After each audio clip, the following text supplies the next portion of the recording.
Sindh assembly के speaker quorum पूरो न हुजण सबब इजलास सूमर ताईं मुलतवी करे छड़ियो। डिप्टी स्पीकर सूबाई वजीर ऐं हुक्मरान तोड़े मुखालिफ धुर जे असेंबली मेंबरन मुल्की सूरताल ऐं अदालती फैसले बाबत मीडिया ऐं सिंध टीवी सां ॻाल्हि ॿोल कंदे वज़ीर आज़म खे अदालती फैसलो क़बूल करण ऐं टकराव खां पासो करण जी सलाह ॾिनी आहे।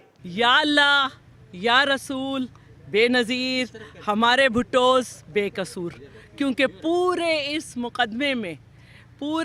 मुकदमे में नवाज शरीफ और उनके सपोर्टर्स ने सिर्फ एक ही बात की है कि हमारा तो इस तरह ट्रायल हो रहा है जिस तरह जुल्फ़कार अली भुट्टो और बेनज़ीर का हुआ था। प्राइम मिनिस्टर साहब को और उनके जो करीबी रुफ़का हैं उनसे गुजारिश करूंगा कि वो टकराव की सूरत न पैदा करें। चोरी इन्होंने की है, जो चोरी करता आ रहा है उसको पकड़ा गया है। आप ये कहें कि अगर ये हमारे वज़ीर आज़म थे, इनको हटाया गया है, तो देखिए हटाया गया क्योंकि इनके करतूत इस तरह के थे। अमीन सादिक ते जेकॾहिं फ़ैसिलो थियणु शुरू थी वियो त मां सम्झां थो अधु खां वधीक असेंबलियूं ख़ाली थी वेंदियूं। जुल्फ़कार अली भुट्टे खे फांसी जी सज़ा आई ऐं पोइ वरी उनखे ग़लति करार ॾिनो वियो।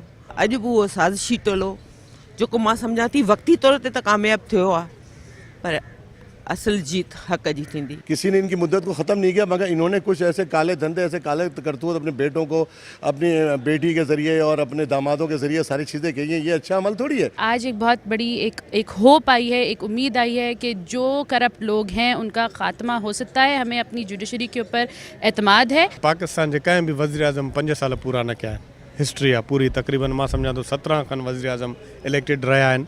हिकिड़े वज़ीर आज़म बि पाकिस्तान में पंहिंजो मुद्दो पूरो न कयो आहे। सुप्रीम कोर्ट ने वो तारीखी फैसला किया।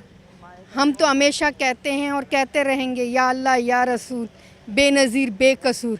आज हमारे मुखालिफिन भी ये कह रहे हैं। अॼु जो जेको फ़ैसिलो आहे मां चवां थो कि हीउ तारीख़ी फ़ैसिलो आहे। मुल्क जो जेको पैसो आहे जो पाकिस्तान से ॿाहिरि आहे, पाकिस्तान जे अंदरि आहे, हुन पैसे के भी हिन खे असांखे असांजा कमु आहे कि असांजी अदालतुनि जो कमु आहे कि हिन पैसे खे वापसि वठी अचनि। सुप्रीम कोर्ट जो फ़ैसिलो आहे त उनखे हर कंहिंखे क़बूल करिणो पवंदो। सुप्रीम कोर्ट जेको बि करे थी फ़ैसिलो सो मुल्क जी क़ौम जी भलाई लाइ करे थी।